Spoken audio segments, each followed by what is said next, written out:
Imagine the English language as a fluid river of time, with its continuous tenses serving as the current guiding its flow. Continuous tenses in English are all about duration. They allow us to express an action that is ongoing and to pinpoint when it began, how long it lasted, or if it's still happening. This aspect of English grammar is vital for clarity and precision in communication. It paints a vivid and dynamic picture of time in the listener's mind. Today, we will be navigating the currents of three specific continuous tenses: present perfect continuous, past perfect continuous, and future perfect continuous.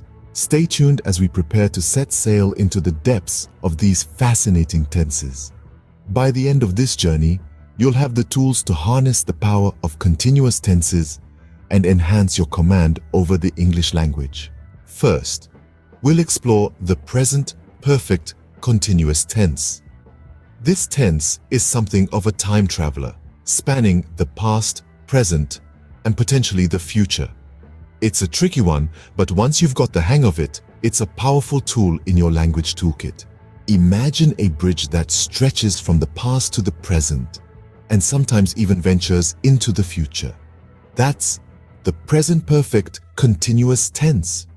It's used to indicate an action that began at some point in the past, is still happening now, and may continue to happen in the future. The focus here is on the duration of the action, the length of time it's been going on. But how do we form this tense? It's easier than you might think. We use have been or has been, depending on the subject, followed by the base form of the verb, with an ing ending. So, if the verb is run, in present perfect continuous tense, it becomes have been running or has been running. Let's look at a couple of examples. Take the sentence, she has been gardening for hours. Here, the action of gardening started in the past, is still ongoing, and may continue into the future. The emphasis is on the duration. She's been at it for hours. Or consider, they have been renovating their house all week. The action of renovating began a week ago. It's still happening now, and it may well continue. Again, the duration of the action is what we're highlighting. It's been happening all week. So, to recap, the present perfect continuous tense is like a bridge through time. It starts with an action in the past, continues to the present, and sometimes reaches into the future. Its formation is straightforward, using have been or has been with the base verb plus ing. So remember, use the present perfect continuous tense to show an action that started in the past, continues in the present, and may extend into the future. Next, we turn our attention to the past perfect continuous tense.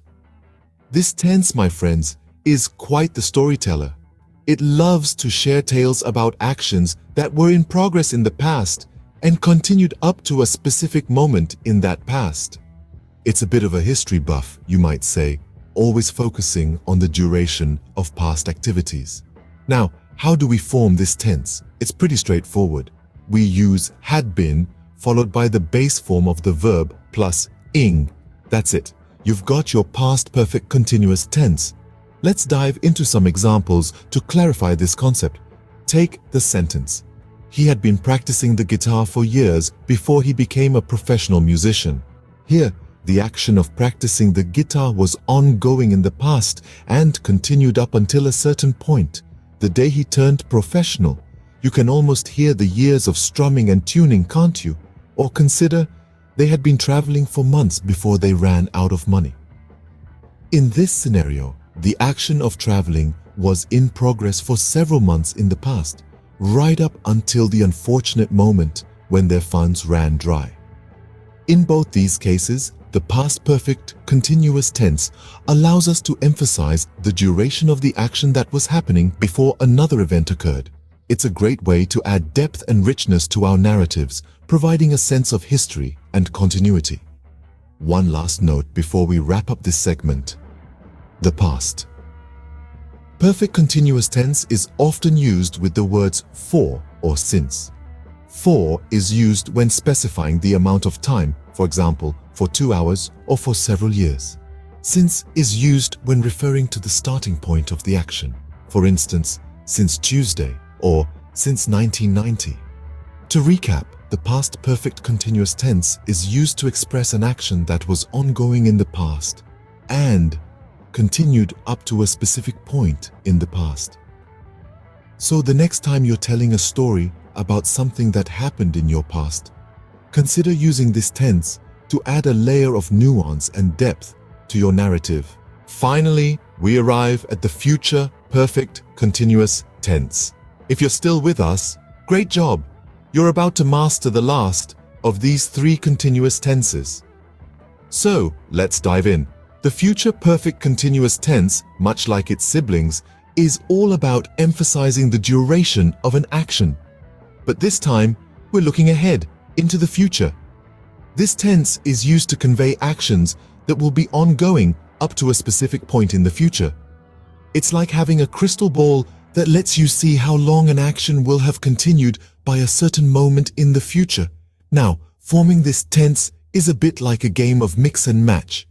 You're going to need will have been, followed by the base verb with an ing ending. So, will have been plus your verb in its continuous form. Let's put this into action with some examples. Imagine you're working on a project and you know it's going to be a long haul. You might say, by the end of this year, I will have been working on this project for 2 years. Here, the action is the work you're doing on the project. It started in the past, is ongoing, and will continue into the future. And by the end of the year, it will have been ongoing for 2 years. Or perhaps there's a student who's studying hard for an exam. She starts studying at 6 in the morning and her exam is at 11. By the time the exam begins, she will have been studying for 5 hours. The action, studying, will be ongoing up to a specific point in the future, which is when her exam starts. So, in these examples, the future perfect continuous tense allows us to express how long an action will have been taking place by a certain point in the future. It's an incredibly useful tool for projecting the duration of ongoing actions into the future. So in conclusion, the future perfect continuous tense is used to convey actions that will be ongoing up to a specific point in the future. It's your linguistic crystal ball, giving you the power to project into the future. Keep practicing, and soon it will become second nature. In these few minutes, we've taken a journey from the present to the past and then to the future. We delved into the present perfect continuous tense, emphasizing an action that's persisting from past to present. We then explored the past perfect continuous tense, highlighting an action that continued up to a certain point in the past. Lastly, we ventured into the future perfect continuous tense, projecting an action that will last until a specific time in the future. Understanding these tenses will not only enhance your English skills, but also enrich your ability to express complex time-related concepts. So keep practicing, and soon, these tenses will become second nature to you.